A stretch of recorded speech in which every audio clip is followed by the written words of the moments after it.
Hey everyone, it's me, Alex, once again. And I haven't done a proper review in quite a long time. I mean, not showing gameplay kind of thing. I'm talking about vlogs. Now, what game are we reviewing? Well, you can obviously tell from the title that it is Panzer Dragoon Saga. One of the best games ever made, one of the best Sega Saturn games ever made, too.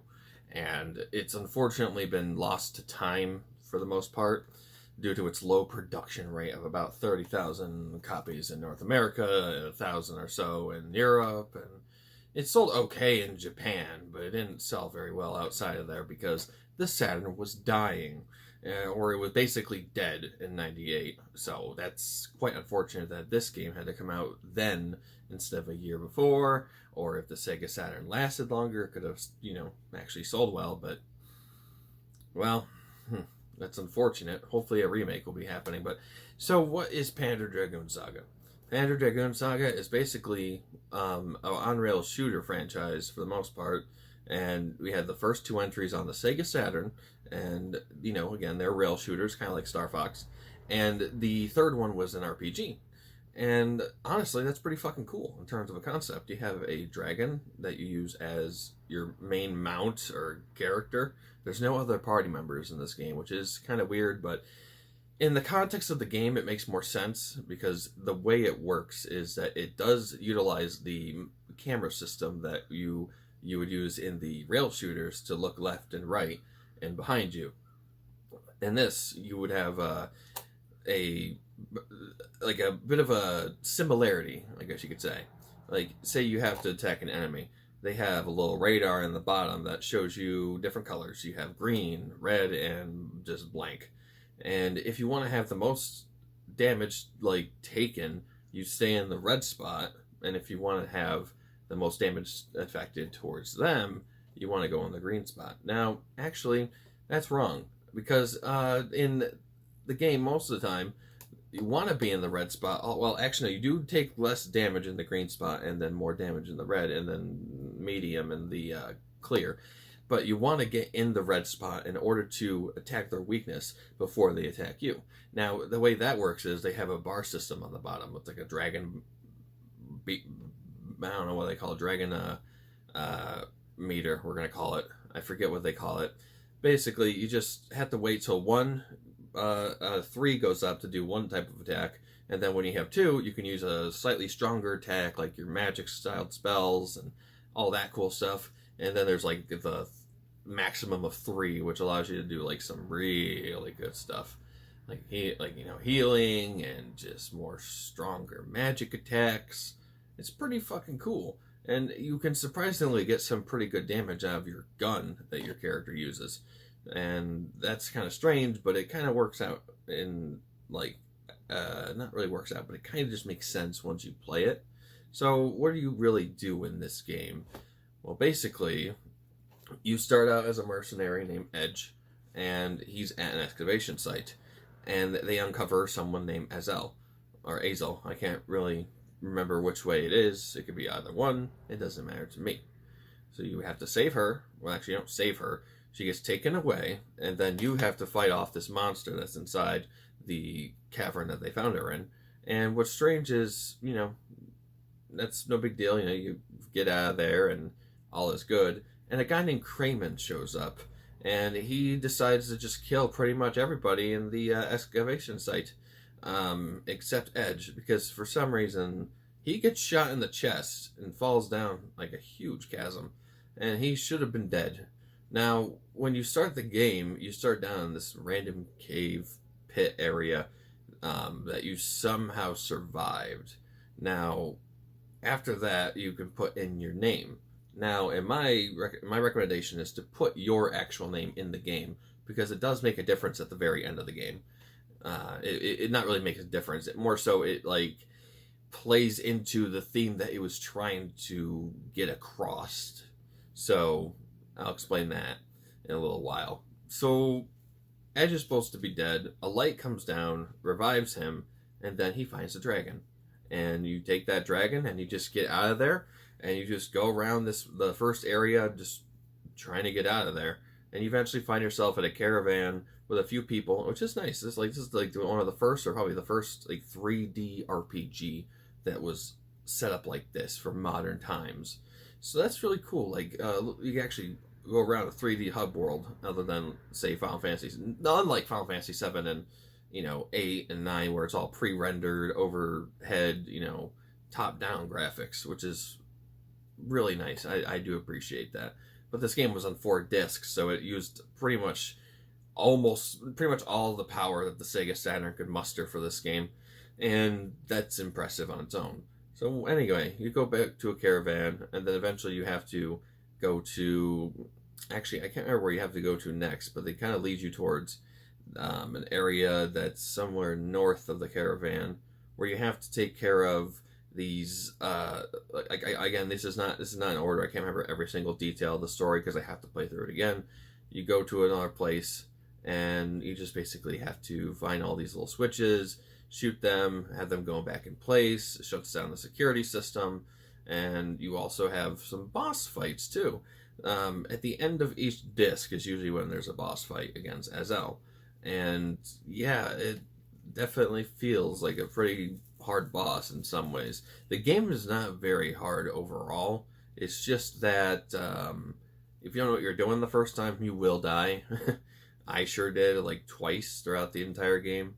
So that was a bit of a bummer. What are you going to do? So after all that, you eventually go into the next disc or so. You go to a place called Zoa. Now that's the biggest town that you can explore in the game. There's only 3 areas you can explore, which is a little unfortunate. Actually, well, 4 or 5, but the first 2 are just at the beginning. So I guess that doesn't really count. So you go there, you get to explore the town. You have to basically find a way to get to this thing called the tower. And when you get to the tower, you have to shut it down and basically just stop this cycle or whatever that's going on with the monsters and humans versus the monsters kind of thing. So I mean, it does succeed at the end. Excuse me. It does succeed at the end, and I'm like, okay, what? But what's crazy is Zoa gets blown to pieces, so you can't go back to that town after disc 4, I believe it is. You can't go back there. So that sucks. Pretty much almost everybody died. And I'm like, okay. So, in terms of the overworld map anyway, it's not massive. Not really. You only have a few places you can go to overall, but they each have their own section of bull crap in some way.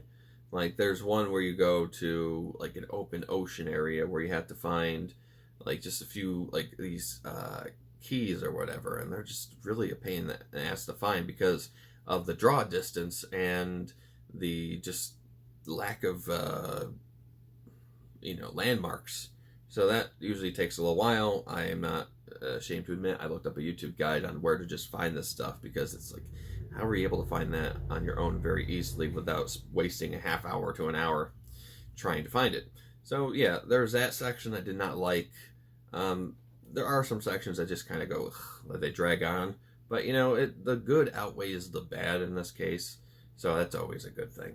And on the hub world, when you control your dragon, it's not very limited. Like, you feel like you're controlling a dragon. And it's pretty neat. And the thing can evolve. And eventually there's a side quest. Yes, there's a side quest.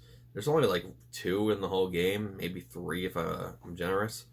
But basically, there's only really one that matters, and that's to get the blue dragon from the first game. It just requires getting a baby dragon, and they fuse, and they become that. It's like, okay, cool. Very cool, I suppose. And what else did they do? Oh, if you have Panzer Dragoon Zwei on your system memory, you can talk to a girl in Zoa that will give you a music box that will change the music in certain areas as well. Mostly the camp area. So that's neat that they had like the title carry over some extra content, and vice versa. If you have Saga, then you have Pandra's box unlocked in Zwei automatically, which is not a lot of people. So, oops. So there's that thing right there. Now, at the end of the game, you fight obviously the final boss. I can't remember his name at the moment. Centros or something like that. I don't remember. He is basically a dragon, sort of, and you fight a bunch of other dragons on top of that. I don't get it. The final boss doesn't make any sense to me, but at the very end, it will start talking to you, the player, and it will mention your name as the divine visitor. So basically, what that's supposed to mean is you're the one keeping Edge alive throughout the entirety of the game. You're that light that came down and saved Edge's life. So after the game is done and you leave as a divine visitor, you're done, you leave. Edge will die. That's just how it is. He will die at the end of the game. So that's unfortunate. And then it leads into Orta, sort of, not directly, but sort of, with Ezel going to find Edge, and then eventually she finds his DNA, which would be nice to explain more clearly how he was found, but I don't think we'll ever know.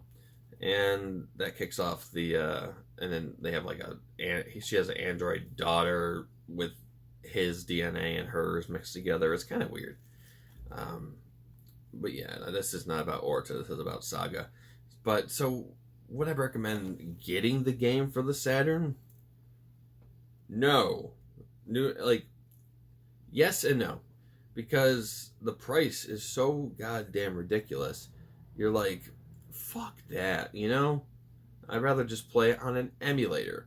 If you can play it on an emulator, do it. You will not be disappointed. It's not a very long game. It's very easy to just go through in a few days if you play a few hours of it anyway. And you're not going to really regret it anyway. I mean, even though I bought the game and spent a decent amount of money on it, I don't regret it. I think it's a fantastic experience everyone needs to at least try. It was the magnum opus, the swan song, if you will, for the Saturn in North America anyway. So, there you go. But yeah, that's really all there is about this game I can really think of at the moment. I imagine there's going to be some other details that I missed and wanted to talk about, but I don't really want to go too deep into what the game really holds and all that, so you guys have a little bit of a idea of the game. Like the ending, again, it won't make sense for the most part without playing the rest of the game. And one more gripe that I have is that I know there's no English dub. It's supposed to be Panzer or whatever it is, but for an RPG, it would have been nice to have regular English voice acting or whatever, because the subtitles move way too fast, in my opinion, and I'm like, what the fuck? So I don't know what's sometimes going on, I don't know where my objective is, and they don't usually tell you again, and, like, in cutscenes, you can't slow the text down, but thankfully in just other instances where you're talking to NPCs, you can slow down the text crawl, so that's nice. But I think an English dub would have been nice, even though at the time it wouldn't be possible because the Saturn was on its way out, and they didn't have a lot of people working at Sega for the Saturn at the time. So that's unfortunate. Maybe in a remake, but I really doubt it. Unless they have an option for it, that'd be great. But I don't know if a remake is happening, but who knows, it might happen. You never know. So, yeah, that's pretty much all I got to say about Panzer Dragoon Saga. Is it anything you should pick up and bother looking at? Yes.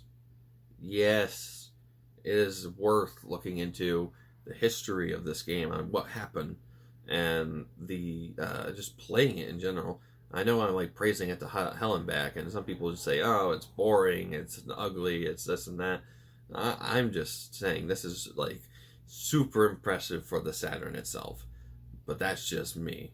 And again, the game came on 4 damn discs, so it used pretty much everything that it could. If they wanted to, they probably could have made it like 5 or 6 discs, but yeah, no. So anyway, that's all I gotta say about Panzer Dragoon Saga. What do you think of the game? Tell me below in the comments. If not, then that's fine. So anyway, I'm Alex, and I'll be seeing you next time. Farewell.